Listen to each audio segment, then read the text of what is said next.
Kamusta po kayo mga ka-DDS?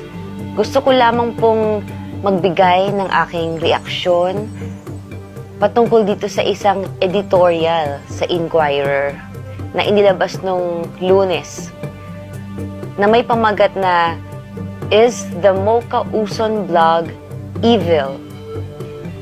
Sa totoo lang po mga ka-DDS, ang article na yan ay hindi po paatake sa akin.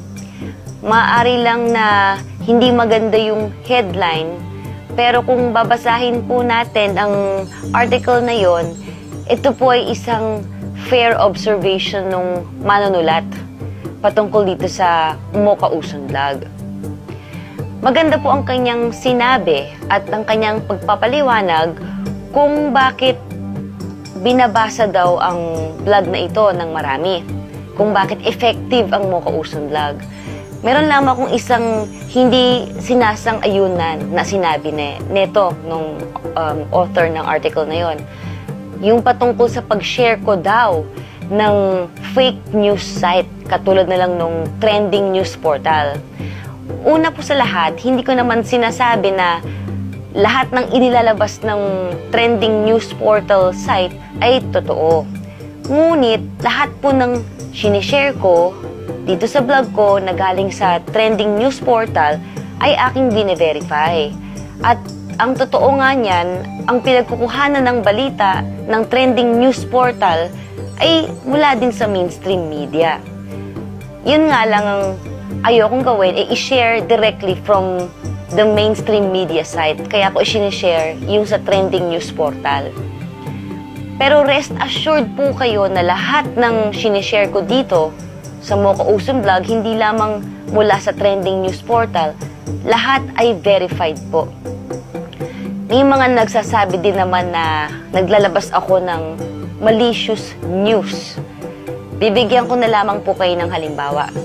Katulad na lamang nung Plan B.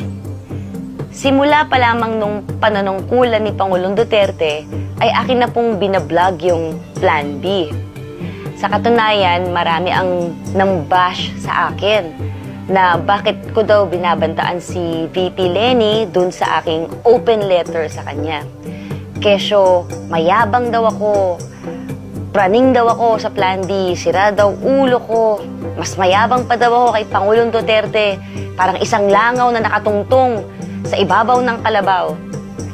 Kahit nga po ibang mga Duterte supporters, sinabihan ako na maging positive daw ako, mag-post ako at i-encourage ang unity.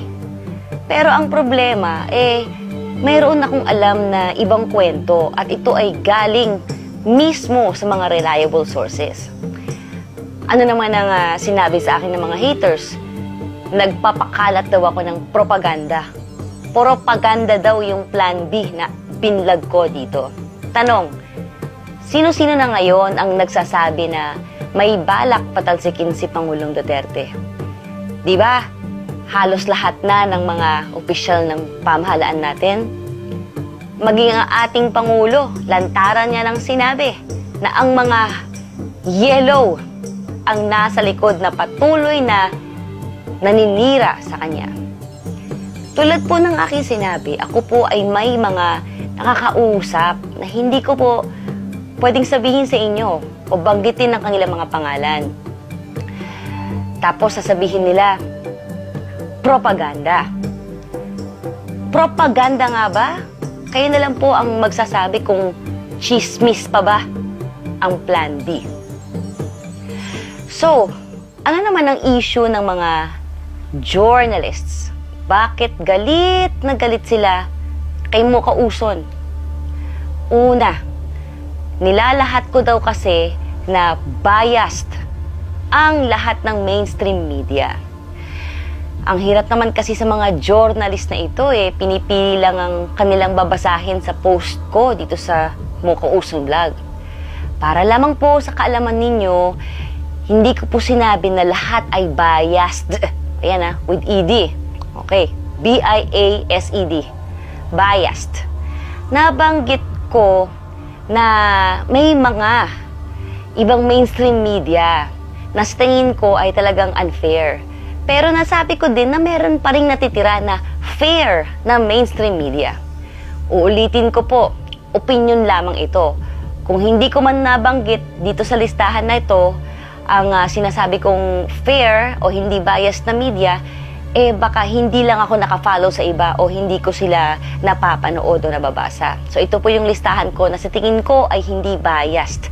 Number 1, DZRH News Television. Number 2, UNTV. Number 3, TV5. Number 4, CNN Philippines. At syempre, number 5, yung PTV4. Sino-sino na naman daw ang mga reporter o journalist, media personality ang gusto kong pinapakinggan? Andiyan ang Tulfo Brothers at si Teddy Boy Locsin Jr., Ted Filon at si Gwapong Cesar Chavez ng DZRH na ako ay kanyang co-host every Wednesday. Hindi po ako journalist ha, co-host lang. Pangalawang issue ng mga journalist kung bakit galit na galit sa akin ay bakit ko daw sinasabing biased sila. Ako naman isa pang biased daw. Una, ma'am, sir, never ko pong sinabing journalist ako. May disclaimer nga po ako, diba? Dito sa Facebook, I am not a journalist.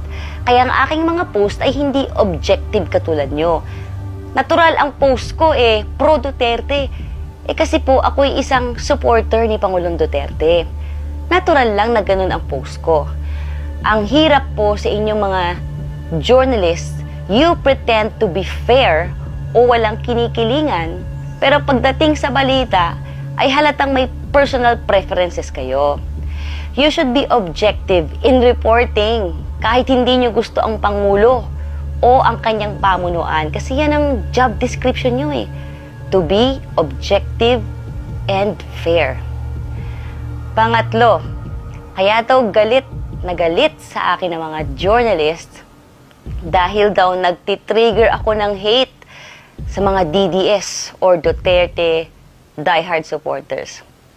Uulitin ko po, hindi po ako ang nagtitrigger ng hate sa kanila.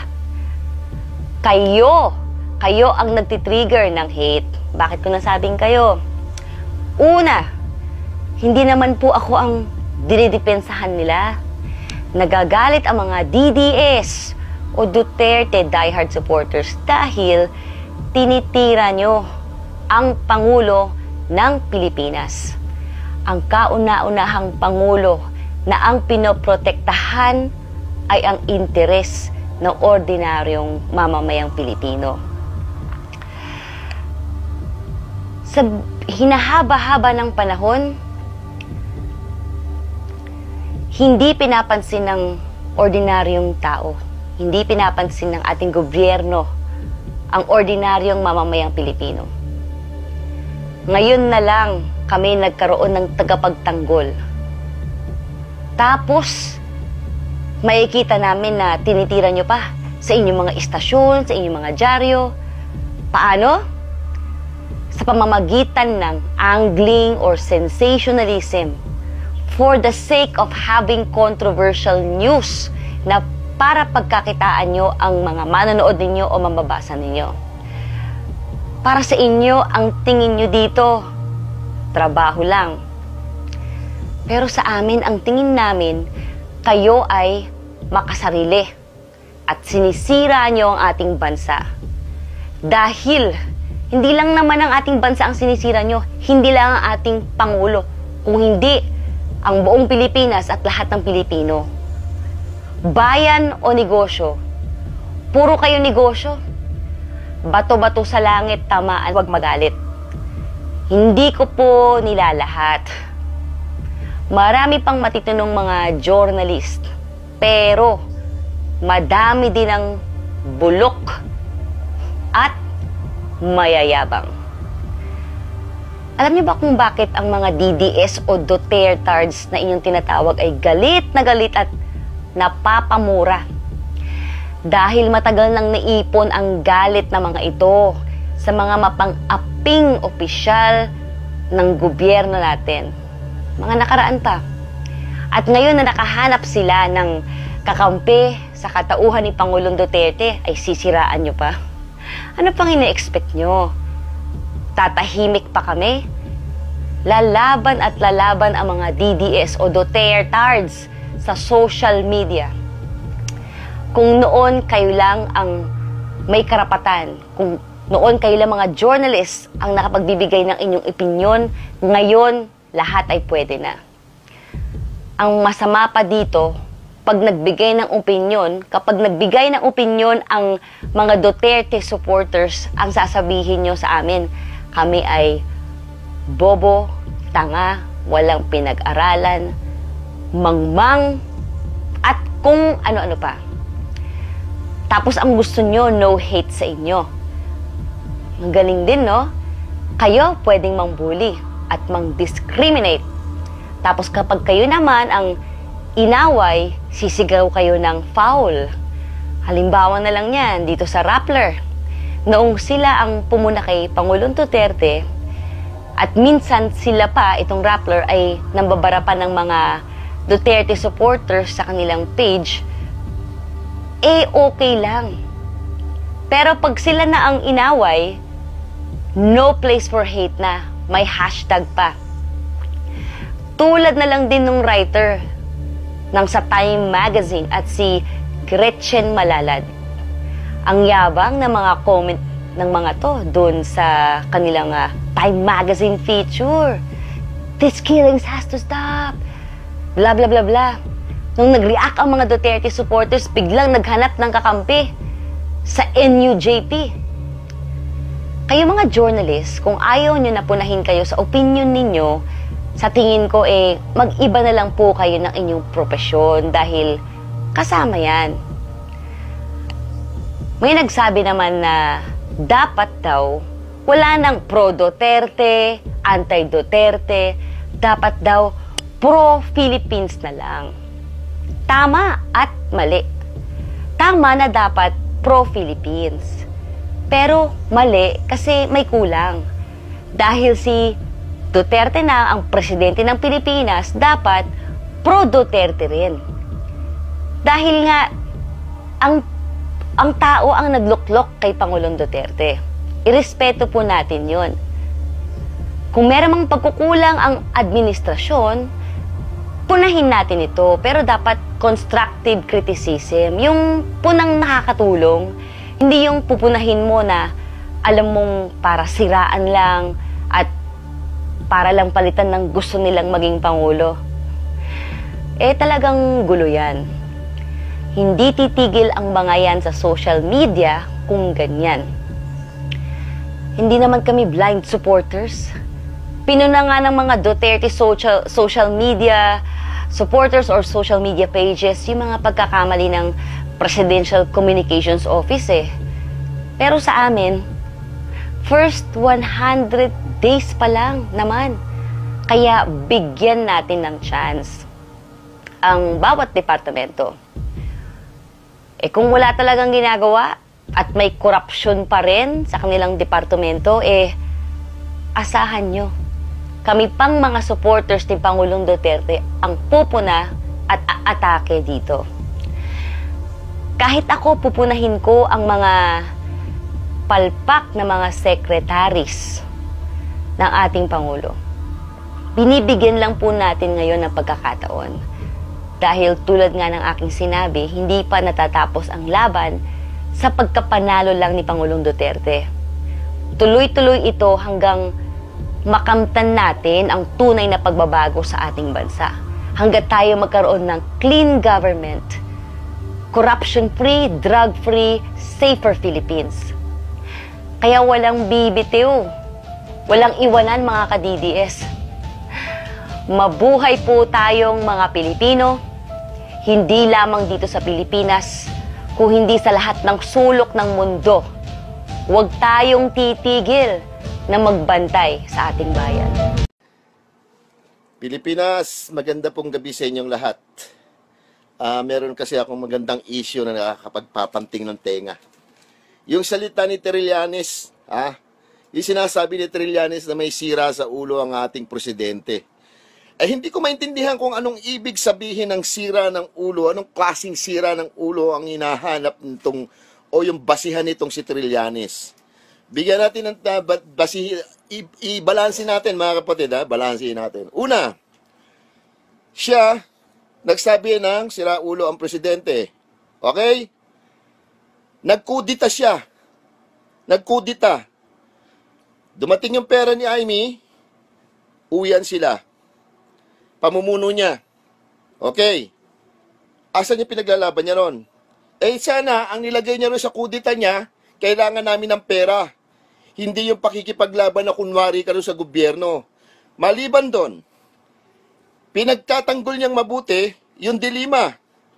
Bakit? Hindi niya nalalaman yung mahayagang nangyayari doon sa loob ng kulungan?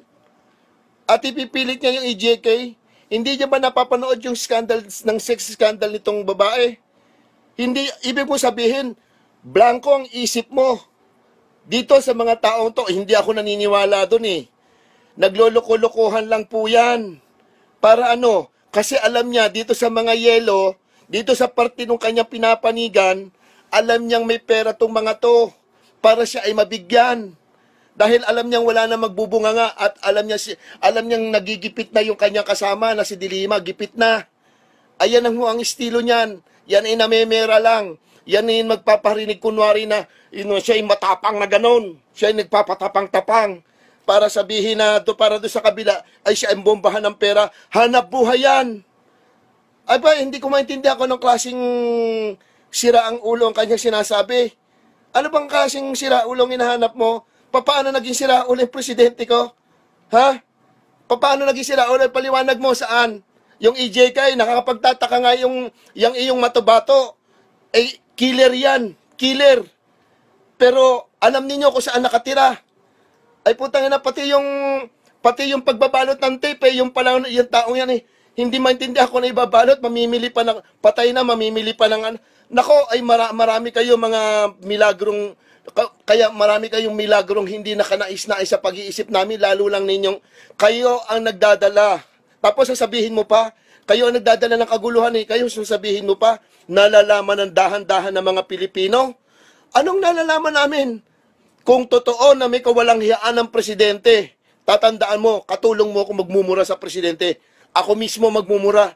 Pero hindi, ay lalo lang ako nakakapagpapanting. Kaya tatandaan mo, sinabi ko sa iyo, Trillanes, kapag ikaw ay nakita ko sa kalsada, huwag ka namang masasadya na magdadaan ka sa kalsada, ay may sasakyan ka, may sasakyan din eh. Pagka tayo ay nagkaharap sa kalsada, maniwala ka sa akin. Huwag kang magpapakita sa akin na aktwal. Matatamaan ka talaga sa akin. Nakakapikong ka eh. Imbis na ayusin mo, naging senador ka, lumalabas ngayon, nasa gitna ka eh. Ginigitnaan mo eh. Ha? Sasabihin mo, siraulo yung president. Ikaw ang siraulo eh. Nung hindi ka tinanggap ng pagka-vice president ng Duterte, kinalaban mo. Tapos sasabihin mo, malaking pera lang sa bangko, tapos wala namang 20 milyon lang, 20,000 lang ang laman. Ginugulo mo mga tao. Sira ang ulo mo. Parehas ka ng mga kasamahan mo ngayon, sira ang ulo. Ha? Nakita mo yung mga pinaggagawa ng mga kita mo yung ginagawa ng mga punyetang kasama mo? Tingnan mo, kita yung graph corruption na lang, yung graph na lang yan. Yung nakawan. 21. Kasama ka na rin sa 21 ng kasama doon sa nagnanakaw dyan. Bakit yung Bong Revilla at saka yung si Jingo Estrada ang kinulong nila? Bakit yung Drillo na kasama niya at saka yung Jesus Deret, ang lalaki nung kinuha dyan bakit hindi na kinasuhan? Bakit hindi mo open yon? Bakit pati pangalan mo hindi mo open lintik ka? Ha? Ikaw Jingoy, I'm sorry, ikaw Trillanes, masyado ka nang namumuro, wag ka masyadong paarte yung papogi mo, punyeta ka ha? Sumosobra ka na ha? Tingnan mo yung kutis mo, gumaganda na eh. Ikaw ngayon ang kumikita ngayon sa Senado eh. Ikaw ngayon ang kumikita, kahit na walang corruption dyan, sa bagay legal yan. Maganda yung hanap buhay mo na yan. Kaya lang sisiguraduhin ko, pag naipit na naman yung yelo, lalapit ka na naman kay Duterte. Balingbing ka eh. Makapili, ikaw yung makapili, leche. Wala kang kwentang tao. Magpapasalamat ka, hindi ako senador eh. Kung ako senador, maniwala ka sa akin, ako mahihirapan ka sa akin. Sigurado ko magkakabangga tayong dalawa. Hindi pwedeng hindi kita susungangain. Naku, maniwala ka sa akin kahit ako matanggal sa pagkasenado, tamaan ka lang sa akin. Napakawalang hiya mong tao, bastos ka, nananadya ka. Para bagang nangaasar ka para malayo yung istorya dahil sa problema ng mga kasamaan mo. Harapin nyo yung Shabu doon kay Dilima. Sa bagay, hindi ka naman kasama. Pero meron kang problema sa pag-iisip mo, Trillanes. Trillanes, wala kang bayad. Duwag ka. Bakla. Leche. Maganda pong gabi sa inyo. Dali lang to. Kasi nagkaroon tayo ng konting dramahan kaninang umaga. Mapapansin niyo mga kapatid, pagkatapos ng ng riot sa NBS sa New Bilibid Prison, nag-press con kagad si Madam X, ha? Walang kaibahan yan mga kapatid doon sa nangyari doon kay Trillanes tsaka doon kay Mar. Tatandaan nyo ba yung binulabog ni Trillanes yung bangko ni mahal na presidente? Halos magkasabay lang sila nag-press con. Naalaman kagad ni Mar Rojas. Mga ganang mga strategy. Halatang guilty, ha? Guilty, no? Di ba? Sila-sila lang ang umiikot na problema, di ba? Pansinin nyo, sila-sila lang ang nagkakaroon ng istorya. Tapos sabit-sabit na. Kita nyo, kung sinasabi ko sa inyo, hindi sila nagmalasakit sa atin. Walang pagmamalasakit na nagaganap. Kasi bakit? Kung may namalasakit na nagaganap, yung lumalabas ngayon, kumiklear ang EJK sa kanya, sa kanila. Lumalabas ang EJK na yan. Sila na yan ang promotor, hindi ang presidente. Kaya makalakas ang loob ng presidente natin, inahamon niya ang international media o yung mga kusino man sa ibang bansa. Kaya pumunta kayo dito, imbestigahan ninyo. Katulad niyan, mga tauhan ninyo yon, kumita siya ron, nagpatayan. Paano umikot ang usapan doon? Sila na nakakaalam yan. Wala tayong magagawa. Talagang napakalaking negosyo, talagang business talaga to. Big, serious business. Ewan ko ba? At talaga namang napakalupit. Meron pa siyang padrama-drama, merong magpapakamatay, merong binabato ng tae, ano ba yon, mga papakamatay, may multo-multo pa siya. Wala na yun, lumantugtugin na yun sagutin na lang niya kung ano yung problema. Pero alam niyo, sa totoo lang, binabasa ko kasi lahat yung mga sinasabi nito Binabasa ko yung mga salita niya. Yung nagsalita siya dati na asset niya si Sebastian. Alam ko, this is a message. This is a big message para doon sa mga tao doon. Either ba kay Sebastian or whatever. Tuwing magsasalita yan, pinag-aaralan ko yung salita niya, hindi doon sa impact doon sa kundi yung kabila noon. May mga ibig sabihin yan, mga kapatid. Kaya naman talagang tama ang sinabi ng mahal na presidente, no? Mabigat ang labanan. Napakabigat. Hindi dahil sa matagal tapusin. Hindi sa matagal tapusin kung hindi mabibigat ang taong nasa loob niyan. Kaya naman konting sabar. Kumbaga, ika nga sa Islam, sabar, yung magtimpi. Konting pasensya at wala na tayong magagawa. Kampi-kampihan na to. Sila-sila lang CBCP, si Edsar, yung mga si Pinoy, si Mar, si Dilima, kita mo, pati yung Hontiveros, lumalabas, nagpo-post. Ba't ba kami nakakapagsasalita ng ganyan? Yun nakikita namin yun ang report So, sagutin nyo yun. So, dahil sa simple lang sa inyo ang pumatay, dahil sa nabulabog ang paghahanap buhay ninyo, tapos isasampan nyo sa mahal na presidente EJK, nasa inyo na yan. Problema nyo na yan. Basta importante, kami mga mamamayan, nakatingin lang kami. Nag-uusap kami sa pamamagitan ng media katulad nito. Dahil bakit? Talagang gusto lang namin talaga ng matapos na to. Sana matapos na yan. Alam namin hindi makaagad-agad yan maalis Pero gusto namin talaga ng kapayapaan. At ang akin lang, masasabi ko lang, itong si Dilima, so pagka nakaligtas ka pa rito sa problema na to, nakalusot ka sa problema na yan, abay bilib ako sa iyo. Pero pinag-aaralan ko lahat kung ano paano, pati yung mga salita mo, yung mga kunwari mga pasigaw-sigaw, yung galit ka kay presidente. Alam ko may mga ibig sabihin yan Either dito sa local o kaya sa ibang bansa. So matalino ka talaga. Naniniwala ako matalino ka. Pero sige, yun lang muna mga minamahal ko mga kapatid. Basta intact lang po tayo, no? Tayo po ay nagpapasalamat po ako sa mga kapatiran, mga Pilipino dyan, mga kababayan natin sa ibang bansa na masyado kayong nagbibigay kayo ng panahon, tumatawag pa kayo rito at whatever, wag na ho kayo magpasalamat sa akin kasi wala na ho, wag na kayo magpasalamat. Okay na po yun, basta importante, hindi ko naman to ginawa para sumikat ako, whatever. Panahon, ngayon ko lang naman to ginawa. Ito lang mga panahon na to. Sa panganagdaan kong panahon, hindi ko maginagawa to. Ngayon lang, kasi bakit? Bigla akong natauhan Nagising akong bigla nung dumating yung mahal na presidente. Ang galing Isipin mo, ang galing. Pero, inshallah, yun lang po muna sa akin. Hindi masyadong mahalaga yung mga sinabi ko, pero malaman. Di ba? Malaman. But at least, masasabi ko lang sa inyo, itong kasong to, sila na rin ang gumawa ng paraan para mapabilis ang mga bagay-bagay. Yes, mapapabilis to, lalo nga gumanda Mas maganda nga yung nangyari. Inshallah, maghintay lang po tayo. Makinig, mag-obserba, at tayo po ay, wag po tayong papayag. Sinabi ko po sa inyo, wag po tayong papayag na relihiyon na maging dahilan ng paghati-hati natin. Pilipino ako, Pilipino kayo, isa lang tayo. Wala akong nilabag na hindi ako ng lahit na mga lahi o mga tribo. Wala, mga Pilipino tayo. Lahat tayong Pilipino. Kung sino lang may problema, yun lang pinag-uusapan natin. Wag po kayong basta importante, nagpapasalamat din ako sa mga nagmamalasakit dyan, yung mga babae, yung mga nagsasalita ng mga babae. Sana lahat tayo magsalita. Karapatan natin yan para malaman ng mga tao na yan na hindi sila pinaupo para sila maging problema. Pinaupo mo sila, tapos magiging problema. Imbis na yung mga nasa kalsadang hindi kumakain na problemahin nila, sila pinag-uusapan. Tapos biglang-bigla, may namamatay dyan. Tapos tuturo sa kabila. Bakit naman ganun? Ayon kay Matobato, masking tape ang ginagamit nila sa pagbalot sa muka ng mga biktima nila. Ngulit nang papiliin ni Senator Cayetano, yung packaging tape ang napili niya. Sa limitadong kaalaman ni Mr. Matobato, ang pangalan ng iba't ibang office supplies, ang tawag niya sa lahat ng uri ng tape ay masking tape.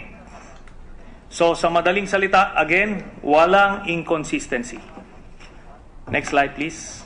Ayon kay Attorney Abeto Salcedo Jr., tinangka siyang patayin ni Matobato noong October 24, 2014. Ayon naman sa ginawang report ng NBI sa DOJ, nasa custody na ng WPP si Mr. Matobato noong September 1, 2014. At hindi lang yan, na-discover natin na base dito sa balitang ito, October 24, 2014, inambush yung DARA adjudicator at ang kanyang description ng gunman ay slim, 5'8" ang height at wearing black shades during the attack.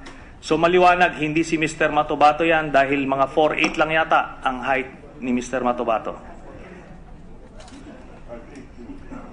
So isang talampakan ang diferensya sa description. Siya po yung nag-file ng kaso ngayon kay Mr. Matobato. Next slide. Ngayon, kung meron pa mang ibang inconsistency pa, ito ay minor lamang at pwede nating ipaubaya sa memory lapse dahil sa edad niya na 57 years old at dahil sa dami ng kanyang napatay o nakitang napatay, ito ay nagiging regular na pangyayari sa buhay niya. Kagaya rin nating lahat, walang may perpektong memorya. Bukod pa riyan, siya ay nakatapos lamang ng grade 1 at hindi makapagtagalog ng maayos. At dahil hindi siya makabasa, ang buhay niya ay umaasa ng malaki sa tiwala ng mga tao sa paligid niya. Kung ano ang sasabihin sa kanya ng mga taong pinagkakatiwalaan niya, yun ang pinangahawakan niya. Ano't ano pa man, pagkatapos ng mahigit 10 oras na cross-examination at scrutiny ng ating mga mahuhusay na mga senador, inconsistencies lamang ang kanilang napuna at wala ni isang sadyang sinungalingan silang nakita. At habang sumasang-ayon ako na pwedeng subukan butasan ang testimonya ng isang testigo para matest ang kanyang credibility, considering ang fact-finding nature ng legislative inquiry, mas ginusto ko na magkalap ng mga impormasyon at ebidensya para ma-validate o hindi ang mga pahayag ng testigo. At ito ang aming nakita.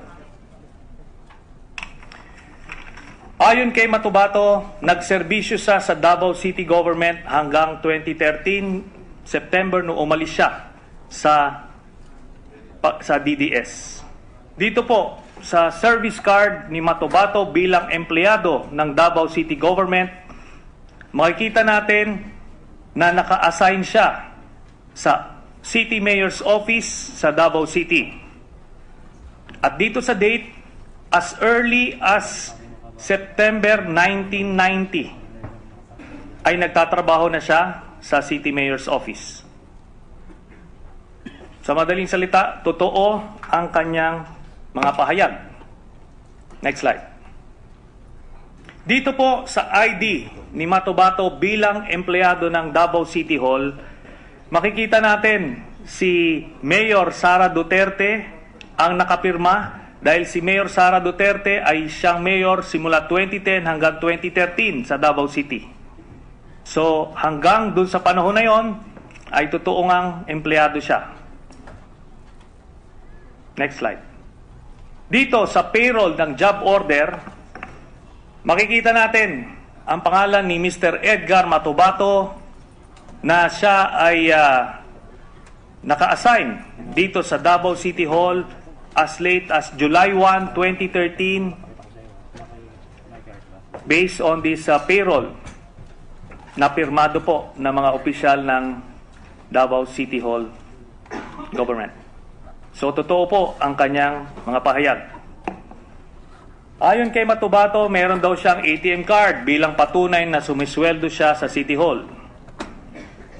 Ito po ang Land Bank ATM card ni Edgar Matubato. Later on, pwede natin hingin yung mismong transaction history nung kanyang account para malaman natin kung talagang regular siyang pinapasweldohan. Next slide. Ayon kay Matubato, siya daw ay asset ng mga pulis. Ito po, dito po sa ID ni Matubato, bilang agent ng CIDG, ito po ay nagpapatotoo ng kanyang salaysay. Next slide. Ayon kay Matubato, siya daw ay naka-assign sa heinous crime section ng Davao City o Davao City Hall.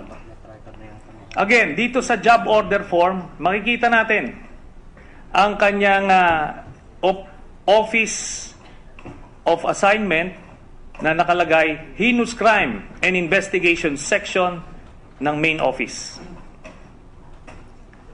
Ano yan? Ang date niyan ay 2nd July 2013.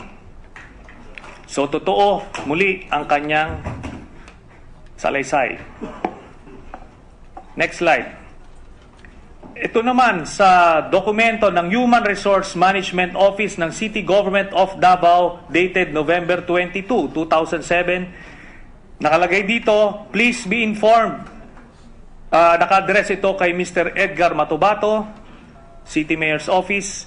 Please be informed that your job order has been approved by the City Mayor and as such you are hereby assigned to the Heinous Crime Investigation and Detective Management Section, Davao City Police Office, this city, effective upon receipt hereof.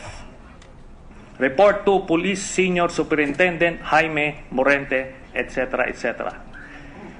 So, totoo ang kanyang sinasabi na siya ay naka-assign sa Heinous Crime Unit or Section ng Davao City Hall. Next slide. Ayon kay Matubato, dun sa kanyang salaysay noong September 15, itong mga ito ang miyembro ng Heinous Crime Section.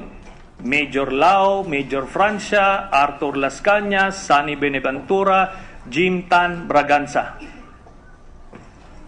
Ayon sa ating fact check, sinabi mismo ni General De La Rosa, ang ating Chief PNP, and I quote, iyong pinagsasabi niya kanina, Your Honor, nakasama niya yung mga taga-heinous crime yun. Unquote. So, totoo ang salaysay ni Mr. Matubato. Next slide. Ayon kay Mr. Matubato, mayroon siyang barel na Colt caliber 45. ayon sa ating pagsasaliksik, meron siyang firearm license card na ang nakalagay na barel ay Colt na caliber 45 na pistol. Totoong muli ang kanyang salaysay. Ito ang kanyang permit to carry firearms outside of residence na again nakalagay caliber 45 Colt ang brand. Totoong muli ang kanyang sinasabi. Next slide. Dito sa kanyang application for firearms license, makikita natin na ang kanyang office na pinanggagalingan ay mayor's office. At ang kanyang nakalagay na hindi ko mabasa eh. Anyway, kung ano man nakalagay, source of firearm is, ang pangalan dito ay si Arthur Las Cañas. Okay? Totoong muli na talagang silang dalawa ni Mr. Las Cañas ay magkasama. At ando doon siya sa opisina, meron siyang baril. Si Mr. Matobato. Ito naman ang permit to transport and purchase firearms and ammunition. Nakapangalan kay Mr. Matobato. Again, dito nakalagay ang Colt caliber 45 pistol. At dito sa permit to purchase firearms and ammunition, nakalagay ang kanyang address as care of Office of the City Mayor, Davao City.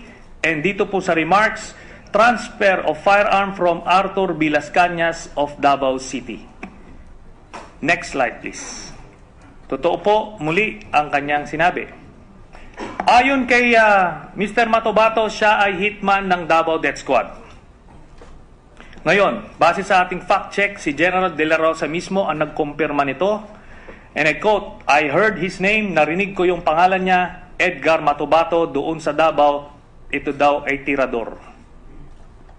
So ngayon, ito po ang ating kailangan at this point pagtagpi-tagpiin. Merong isang hitman na may barel na lisensyado na naka-attach sa isang unit sa Davao City Hall Government under the Office of the City Mayor at mga pulis ang kanyang kasama. Lahat yan ay sinalaysay ni Mr. Matobato at totoo. So, ano ang ginagawa ng isang kilalang hitman sa Office of the City Mayor? Next slide, please.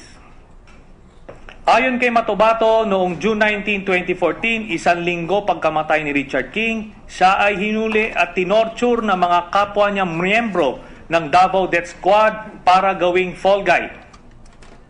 Base sa ating fact check, totoo nga na siya ay sinampahan ng kaso ng mga pulis na dati niyang kasamahan, sina Reynante Medina na isang SPO2 at isang Bienvenido Furog na SPO1 noong June 19, 2014. Again, totoo po ang salaysay ni Mr. Matobato.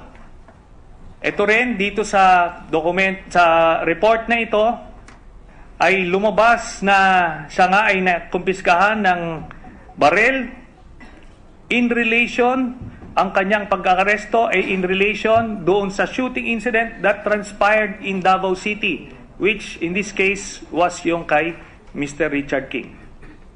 So totoo, muli ang kanyang sinabi. Ayon kay Matobato, noong September 1, 2014, sumuko siya sa DOJ at napasailalim sa Witness Protection Program. Base sa ating fact check, dito po sa NBI report to the DOJ, nakalagay po dito, Matobato of Davao City, 55 years of age, has been under protective custody of the DOJ Witness Protection Program since September 1, 2014. Again, totoo po ang sinasabi ni Mr. Matobato. Next slide, please. Ayon kay Matobato, may kinidnap at pinatay nila ang 3 babae na pinaghihinalaang pusher at itinapon nila ang mga ito sa gilid ng kalsada sa San Rafael Village. Pakinggan natin ang report na ito ng GMA News. Ang San Rafael Village ang sinasabi naman ni Matobato kung saan nila itinapon ang mga katawan ng isang fixer sa LTO at 3 babaeng drug pusher umano. Ayon sa kapitan ng barangay, isang may itinapon nga ng mga bangkay ng 3 babae noon sa lugar. Pero hindi naman siya sigurado kung ito nga ang tinutukoy ni Matobato. In between 2007 to 2008, ganyan. So na may natagpuan dito yung 2 babae tinapon sa may San Rafael Gold Street. Muli, totoo ang sinabi ni Mr. Matobato. Next slide please. Ayon kay Matobato noong 1993, ayon sa utos ni dating Mayor at ngayon Presidente Rodrigo Duterte, hinagisan nila ng granada ang ilang moske sa Davao City. Base sa ating fact check, totoo nga na merong noong December 28, 1993, merong mga moske sa Davao City na hinagisan ng granada. Next slide please. So muli, totoo ang salaysay ni Mr. Matobato.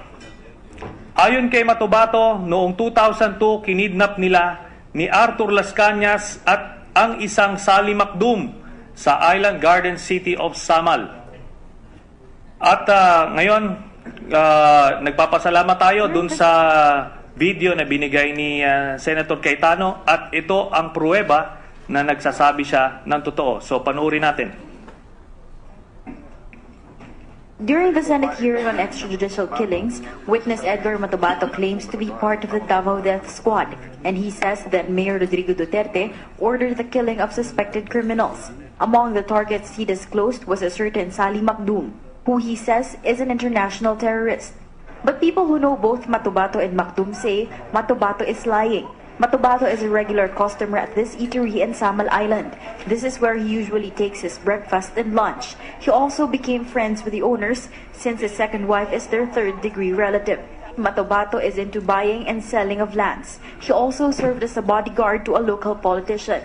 He is known in the Peña Plata market. Business owners and residents say he always carries and shows off guns, including high-powered ones. Many say he is a troublemaker. Natakot na kami kaya kasi marami kasi siyang baril ganito.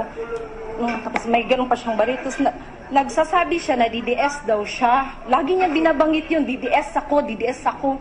Tapos pag mapatay ako ng maraming tao, ganun ang sinasabi niya. Sabi, nakakatakot. Ano ba yung DDS? Pumapatay ng tao. Tapos bibili siya ng lupa, tapos papatay siya ng tao. Meanwhile, Macdum is more popularly referred to as Eric or Turco.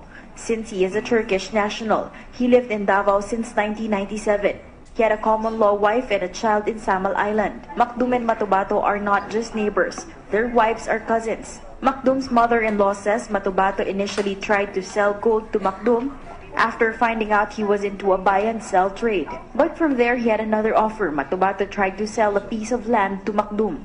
Macdum agreed and was ready to pay. Dindin says the money is already prepared in a bag.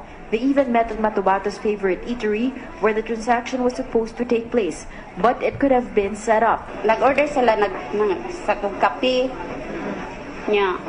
Wala pa mi nakaserve. Niabot ang kauban ni Matobato. Mga 7 katao. So nasiga ang mata sa Turko. Kaya anak siya nga, mura siya na-nervous ba? Siya gar. Anak po si Edgar nga. Kanang huwag ka lang matakot, sama ka na lang sa kanila. Pero may L300 sa baba, ma'am. Dindin claims some investigators came over since Macdum's wife filed a complaint, but Matobato's wife tried to stop them from cooperating with the law enforcers. Mo ari ang CIDG, ma'am, no? Pag na sa CIDG mo, puli ang igsoon, asawa nga. Anong ganang ino niya akong asawa ba nga? Nung dili ka mag-testimony ha? Ayaw pag-testimony ha, kay madaot ka anak. And until now, Macdum's family never found justice for him. Trisha Terada, CNN Philippines, Davao City. So diyan po sa video ng CNN Philippines, pinapatotoo na kinidnap nga nila Mr. Edgar Matobato at kanyang grupo si Mr. Sally Macdum. Alam nyo, noong unang hearing, hindi kilala ito si Mr. Sally Macdum at pinagdudahan natin yung kanyang credibility dahil baka nga inexistent itong tao na ito. Pero dito, hindi siya nag-waiver ininsist niya na merong taong ganon at totoo nga na merong taong ganon na kinidnap sa